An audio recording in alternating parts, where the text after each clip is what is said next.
Flying high at the Catalunya circuit outside Barcelona are the McLaren team, who have bounced right back here.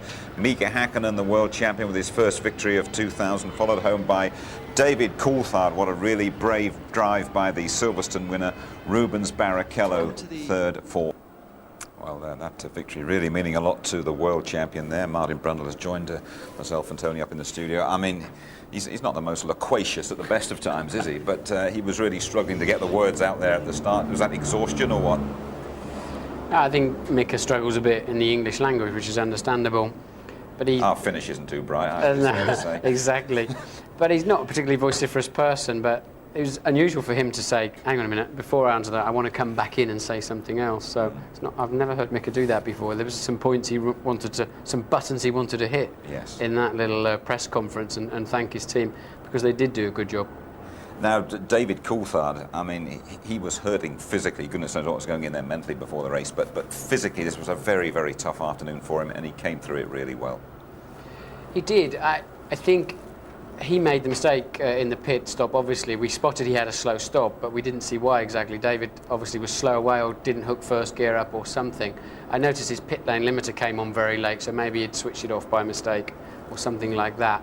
But the team got him track position ahead of Barrichello and Ralph, and it just gave him a second win. You could see that, and he was homing in on Michael, which was slightly injured prior at the time. We now think it's because of the slow puncture, although they're saying it's low pressure rather than punctured, which is interesting in itself. We need Inspector Clouseau around there, I think, to work that one out.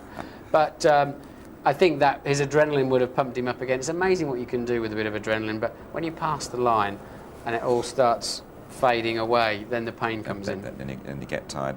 Tony, let's have a look at the start here. I mean, for a long time, this race looked as though it was all going to go according to plan, and we're in for a repeat of last year's bore.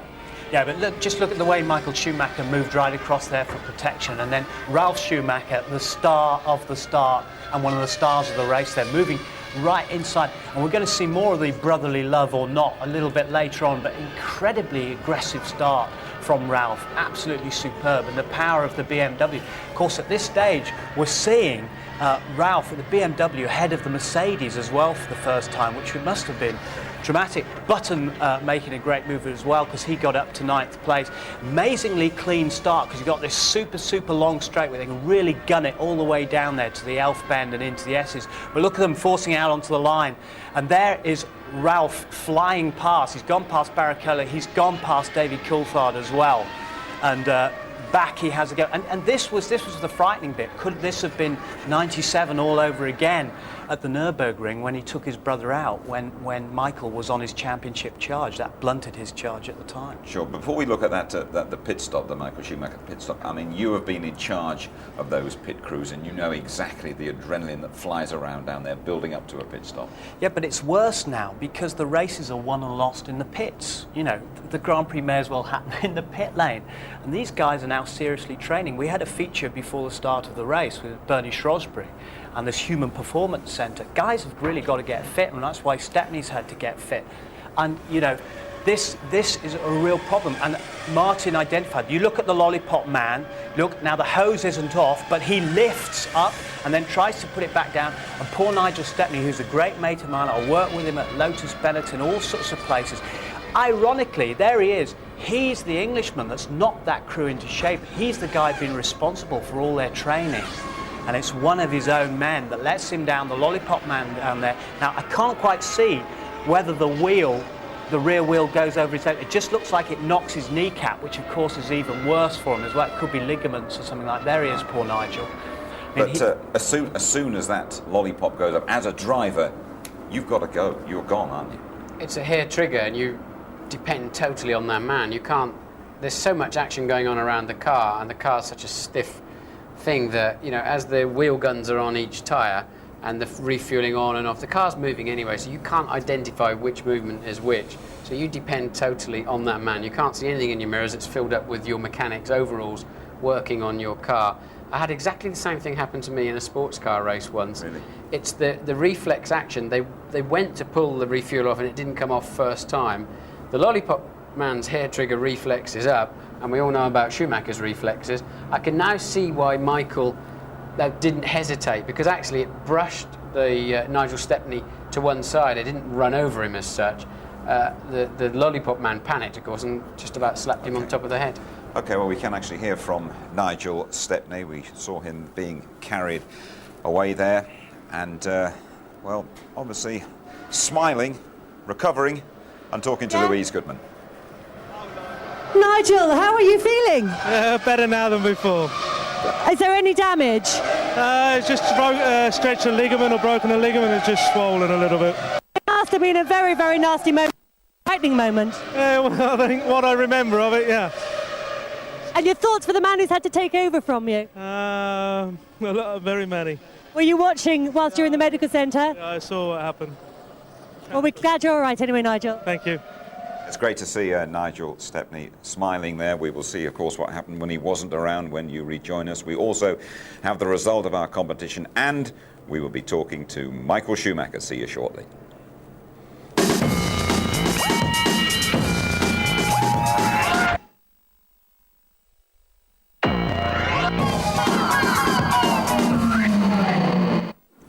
You're back with us in Barcelona. Let's take a look at this absolutely crucial second stop then for Michael Schumacher. Nigel Stepney carried out of the pits, and Andrea Vicari, the guy given the responsibility. Tony, you first. Well, we're not sure what the problem was, whether the flap didn't open or whatever. We're getting some information from James that maybe was the case, but whatever it was, they couldn't get that hose on properly. And both of them had come in at the same time, so it was the battle of the pit lane, the battle of the Grand Prix. And over 10 seconds, we found out that Michael Schumacher lost in there. The trouble is, mechanical or otherwise, Ferrari will be panned in Italy for that. The crew will be panned for it. And as Nigel Stepney says, what happens in the village of Maranello after the race, he said, if we've done badly, none of us go out, because you get in such trouble in the village. If you do well, you go out, everyone buys you drinks. You know when they only had 3 wheels on the wagon last year? Correct. They put a wheel in the middle of the town square and said, we found the wheel for you. They would like to put somebody in the stocks as well, and Senor Vicari might be the fella, but perhaps he's got a good case on his own behalf. Somebody's telling a few fibs here. The flap was clearly up when we just saw that replay, which is the first time I've seen the replay. The flap was up as he came in. But, you know, the man's thrust in to refuel Michael Schumacher's Ferrari. Well, he's leading a Grand Prix, leading the World Championship. He had one shot at getting a very heavy refueling rig on square, and we should all go and try it sometime. I'd like to give. I have tried it once. Perhaps we'll do that next time round. It is not easy. Yeah. Now then, Michael Schumacher again. We know he was having a bit of a problem with one of his tyres, but David Coulthard, I mean, he wasn't to know that, but he was really swarming all over him, and he finally got his man, Martin. Yes, David's just got this thing in his mind that he can overtake Michael Schumacher whenever he needs to, and he won't let go. And this is the first one that David said, I'm a bit surprised how late he decided to move over. To be honest, I think Michael was completely fair there in what he did. Michael wrestling the Ferrari. And what's now clear is he had a low left rear tyre pressure, which was giving Coulthard a run on him at a crucial point onto that pit straight. And Michael then knew with the poor handling car, if he tried to dive up the inside, he would simply run straight into the McLaren. And he had to yield, and David was very positive. David said something interesting. He said, I caught him quickly and I wanted to pounce straight away. There we see it again. David then on the correct part of the racetrack, so he knows he can turn in, he knows exactly how much grip he's going to have, and there'll be a satisfied grin on his face behind that. That's 2 races running. He's done that to a Ferrari. Is he a more confident type of guy these days? He seems to be, doesn't he? He's prepared to have a go. And what's frustrating for me is seeing all of those people when they're following another Formula One car, and you think, well, have a go, for goodness sake, have a go, give Murray something to talk about, you know? And they seem to be just holding station. And then they get ahead and they just disappear into the distance. Yeah, this is a place, of course, we're not supposed to overtake, isn't it? So he's laid that one, hasn't he? What about these old Schumachers over here then? I mean, the brotherly love bit went out of the window, but a tough choice. I mean, you either look after your brother or you look after your team. Yeah, but you see, Michael Schumacher, again, he's been panned in the Italian press and in the UK press for going soft on his brother after the British Grand Prix and not having a go at him when he went inside him at Bridge. Now, this was not only tactical, but he got involved on the outside, almost his left front there on the side pod of his brother Ralf Schumacher. No love lost whatsoever, and Barrichello diving through and taking the 3rd place. But Ralf is extremely, look at this here, sliding away all over the place. Just sensational stuff between the two brothers. But the fact is that Michael does look out for his younger brother, and he does tend to give a little bit away. He's looked after him all his life. He says he always gets his own way, and here he's almost getting his own way then again. But Rubens Barrichello earns the place from this particular... Look at that. Martin, you're smiling looking at all that. I get the impression you'd have loved to have been among that little lot. I would have loved to have been in there, to be honest, but that is the soap opera part of Formula One that just makes me smile. I really did enjoy all of that, and Michael's... I hope he did it on purpose, to be honest, because it was a very skillful piece of driving to move other people's Formula One cars around whilst controlling your own and allowing your teammate to take position. Give us an insight into that chat you were speculating about between the two brothers that's going on now then.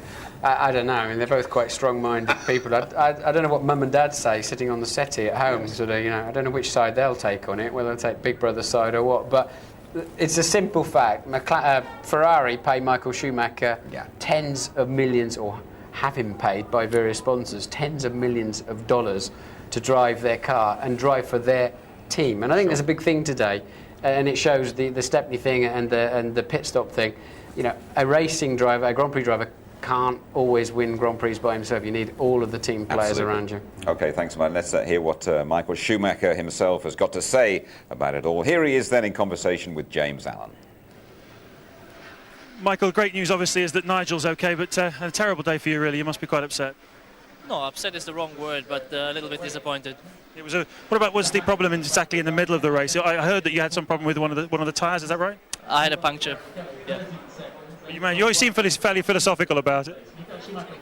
How do you mean philosophical? Well, you've lost points today, but it's you've got some. I mean, that was expected. One day it would come for us, would come to us, and today it was the day, unfortunately, but still 2 points and long season to go. Still a couple of points for him. Jenson Button looked as though he might score here again, but the BMW went right at the end. Yeah, it did, and I mean, BMW still have some problems, especially with the oil, and they have to change the oil quite regularly in the engines, but there's no question about the power of them, despite that they're heavy, despite that the cars were quite difficult earlier on in the season to drive. But we mustn't forget also he was criticised to a degree by Sir Frank Williams about his focus on the British Grand Prix because of the hype all around him. And as Martin alluded to in his commentary, there's been a lot of press speculation about all sorts of things. Him moving to Monte Carlo, and he doesn't care about UK and Union Jacks and things all going on. Put that all behind him, and he was heading for a championship point. As I think you mentioned in your commentary, one or two of the tabloids have been giving young Jenson a bit of a slapping over the last couple of days. And has he got to get used to it, or what's the form now from now on in, do you think? It's a free-for-all out there, isn't it, really? I mean, we're busy as racing drivers trying to race each other on the track, and the newspapers are busy trying to get the next headline, and they seem to have no bounds as to where they will go to do that, to sell. And even the motor racing specialist press are becoming almost tabloid in the way they go about it. I mean, lots of people watch it. It's big business, Martin. I can tell you that. That's fair enough. I mean, it's fair game. And you have to watch out for it. They've got a job to do, we've got a job to do, but it sort of creates a bit of a war in the end. Yeah, I know what you mean. Let's just to remind you how things look now then. In the Drivers' Championship, he's still well clear, isn't he, Schumacher? 14 points, but the McLaren's catching up. David Coulthard back in third. Then Barrichello, Ralf Schumacher and Giancarlo Fisichella. OK, now the result of our competition. Thanks very much, by the way. Scores of you entered. It's a great prize, a magnificent sporting doubleheader in a fortnight's time. First, the winner goes to the FA Cup final, Chelsea against Aston Villa. And then next day, you're whisked to the European Grand Prix at the Nürburgring. Johnny Herbert had that emotional win for Stewart there last time round. Second prize assigned Mika Hakkinen helmet and the gloves he wore in his drive at Silverstone. And third prize, the corks that David Coulthard popped to the British Grand Prix, and a magnum of champagne as well. Remember, the question we asked you was pretty simple. Bridge Corner is a feature at Silverstone, but which English football club plays at the Bridge? Is it A, Northampton, B, Chelsea, or C, the Villa? Chelsea, the answer, of course, and our big winner is Helen Dixon from Banbury in Oxfordshire. Graham Will gets the Hakkinen helmet and gloves, and the champagne and the corks go to Paul McGee from Blackhall Colliery. Well done to you all, and thanks for your entries. Highlights are coming up later tonight, 11:30. More comment, reaction and analysis in that programme. Repeated as always on ITV2, 7 o'clock tomorrow night. And so we return on Cup final day for the European Grand Prix just before midday for our live qualifying. The race itself building up from 12:15. Highlights at 11:50. And there we are then, McLaren delivering at their favourite circuit. It's another 1-2 for Michael Schumacher and Ferrari, though. This one has been the pits. Bye-bye.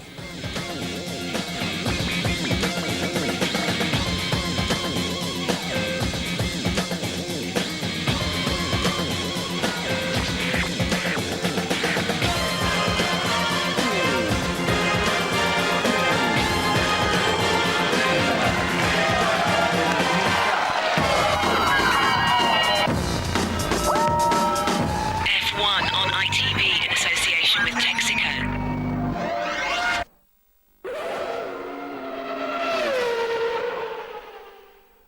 If you would like to know more about Formula One, the website address sponsored by livesport365.com is